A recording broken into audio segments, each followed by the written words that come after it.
Oke anak-anak, Assalamualaikum warahmatullahi wabarakatuh.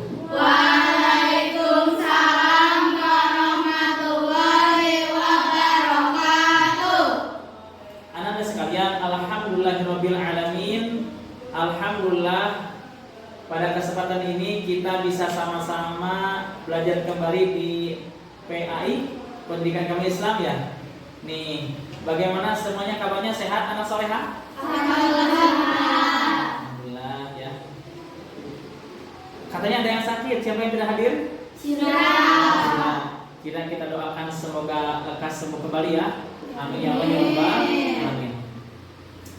Anak-anak sekalian, untuk mengawali pembelajaran hari ini agar pembelajarannya lebih berkah, ilmunya bermanfaat, pembelajarannya bermakna, maka kita harus mengawali dengan doa terlebih dahulu. Oke.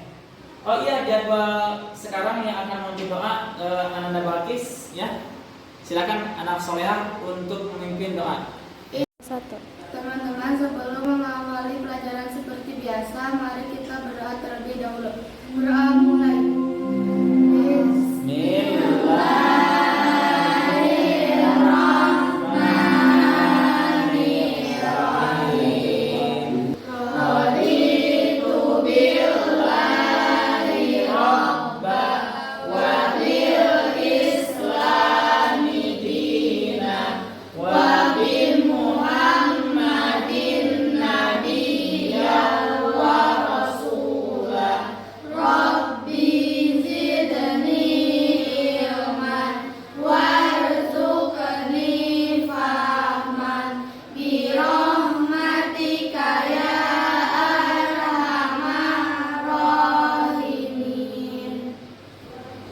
Nah, anak-anak sekalian, seperti biasa di pertemuan Bapak, setiap pertemuan akan menyampaikan satu mahfuzat atau satu kata mutiara untuk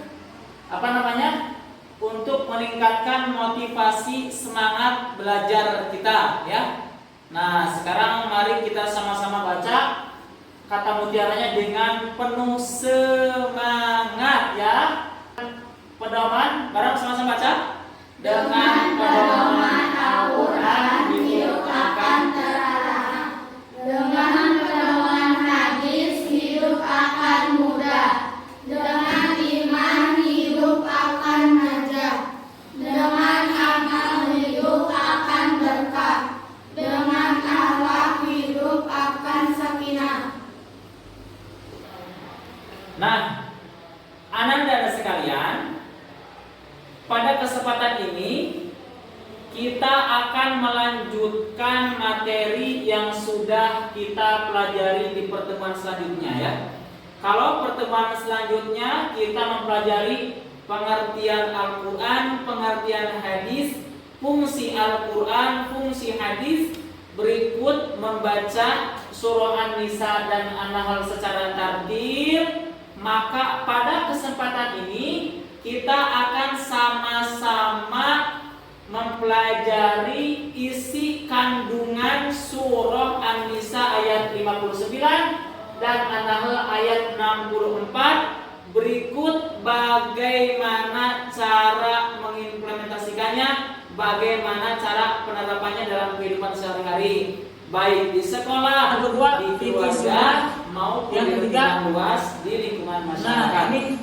Oleh karena itu, tujuan yang pertama diharapkan dan anak-anak mampu menjelaskan isi kandungan An-Nisa ayat 59. Yang kedua, anak-anak diharapkan mampu mengimplementasikan, mengamalkan, menerapkan kandungan An-Nisa ayat 59 dan An-Nahl ayat 64. Adapun aspek keterampilan atau psikomotor yang Bapak harapkan pada pertemuan hari ini, Bapak harapkan Ananda mampu melampaukan ayat Al-Quran dan hadis terkait terkait bahasan sesuai kaidah tajwid yang benar. Dan keterampilan yang kedua diharapkan Ananda nanti mampu membuat keterampilan membuat poster singkat terkait pembelajaran. Jadi nanti isi kandungan yang Ananda nanti akan presentasikan, kerja kelompok, kemudian Ananda presentasikan, dan setelah itu di pertemuan yang akan datang, maka Ananda diharapkan dalam aspek keterampilan Ananda terampil membuat rangkuman isi kandungan An-Nisa ayat 59 dan An-Nahl 64, rangkumannya dalam sebuah poster di Canva sesuai ajaran Al-Quran hadis. Ada sikap seimbang, tawazun, ada i'tidal atau adil. Nah, Anda sekalian, Bapak ingin melahirkan sebuah masalah dalam kehidupan nyata. Real di masyarakat suka ada permasalahan, baik itu di lingkungan keluarga ataupun masyarakat, sering ditemukan masalah perbedaan. Semisal ketika ditemukan ada perbedaan dalam kaifiat wudu, kaifiat ibadah sholat, ada perbedaan dalam penanaman sikap keberagamaan di masyarakat sering kita temukan. Nah, semua itu tentu solusinya kira-kira apa? Nah, atau di lingkungan sekolah ketika Ananda menemukan teman kita yang belum bisa mentaati aturan-aturan sekolah secara baik. Nah, semua permasalahan itu kira-kira bisa selesai kalau bagaimana? Wahai orang-orang yang beriman, taatilah Allah dan taatilah Rasul-Nya, dan ulil amri di antara kamu. Jika kamu Satu, pada Allah, Al-Quran dan Rasul Sunnahnya. Jika kamu benar-benar beriman kepada Allah dan hari kemudian, yang demikian itu lebih utama bagimu dan lebih baik akibatnya. ini kelompok 1, kelompok 2, dan ini kelompok 3. Nah, pertama tugasnya mencari isi kandungan, berikut bagaimana implementasinya ya. Nah, sudah berkelompok, Anda sudah siap? Sudah siap ininya laptopnya? Ini sudah siap namanya? Ya. Ini sudah siap?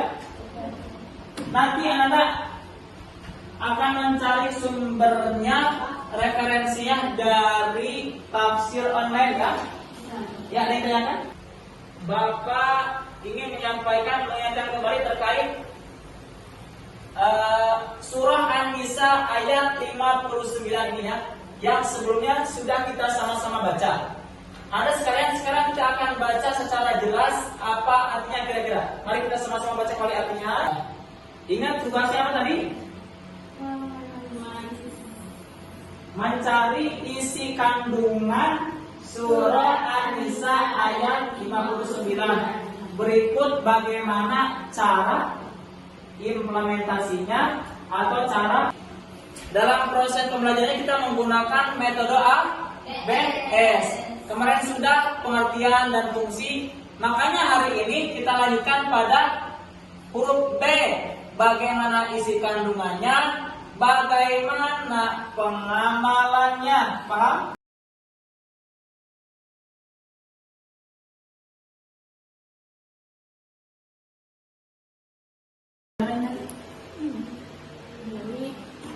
Biar nanti banyak-banyak. Kalian nyoba aja dari tafsir online ya. Dari tafsir online Ibnu Katsir ada kan? Ada. Tadi kan apa Ibnu Katsir? Siapa? Nanda.